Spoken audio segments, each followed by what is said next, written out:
Have you ever noticed how some people can sit through an entire conversation, listen carefully, smile at the right moments, even laugh along, and yet, when it's over, you realize you barely know anything personal about them?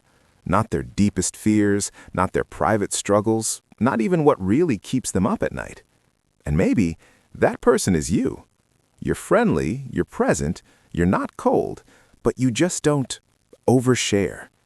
In a world where people confess their traumas in Instagram captions and turn every emotion into a podcast episode, this can feel strange, almost suspicious.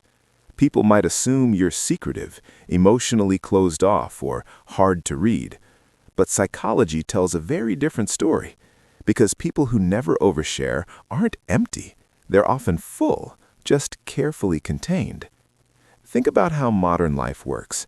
Every app quietly asks, "What's on your mind?" as if your inner world is public property. Oversharing has become social currency.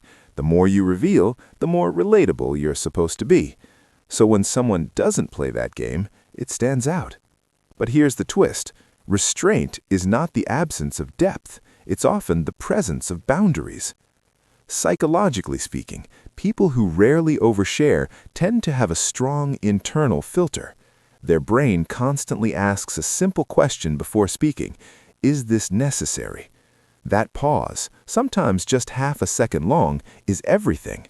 It's a form of emotional self-regulation. Instead of emotions spilling outward the moment they're felt, those emotions are processed internally first. Imagine a pressure valve rather than an explosion. For many of these people, emotions are private experiences, not social performances. They feel deeply, but they don't feel the need to narrate every feeling in real time. And that's not repression.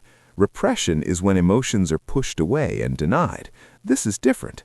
This is more like choosing to journal instead of live streaming your thoughts. There's also a strong connection to trust. People who don't overshare often have a selective trust system. Their brain learned at some point that not everyone deserves access to their inner world. That lesson might come from being misunderstood in the past, having their vulnerability used against them, or simply realizing that being open with the wrong audience feels worse than being quiet. So now, instead of opening every door, they keep most of them locked and hand out keys slowly. You might notice this shows up in conversations. When asked personal questions, they answer honestly but efficiently. No dramatic backstory, no emotional monologue, just enough truth to be real, but not enough to feel exposed. It's like giving someone a postcard instead of your entire diary. Neuroscience adds another layer here. People who are more introspective often have higher activity in brain networks associated with self-reflection. Their processing happens inward. Talking isn't how they understand themselves. Thinking is. Silence isn't empty for them. It's active. Their inner world is busy even when their mouth is quiet. Interestingly, many people who never overshare are excellent listeners. Because they're not focused on expressing themselves, they're tuned in to others. They notice tone shifts, micro-expressions, the unsaid parts of conversations. And sometimes, listening becomes their social role. People open up to them easily, assuming that quiet equals safe. Ironically, this can make them even more private, because they're constantly holding other people's stories while keeping their own contained. But let's be honest, there's a downside too.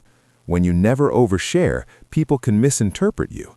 They might think you're distant, guarded, or emotionally unavailable. They might say things like, "I feel like I don't really know you," even if you've spent years together. That can hurt, because inside, you know how much you feel. You just don't broadcast it.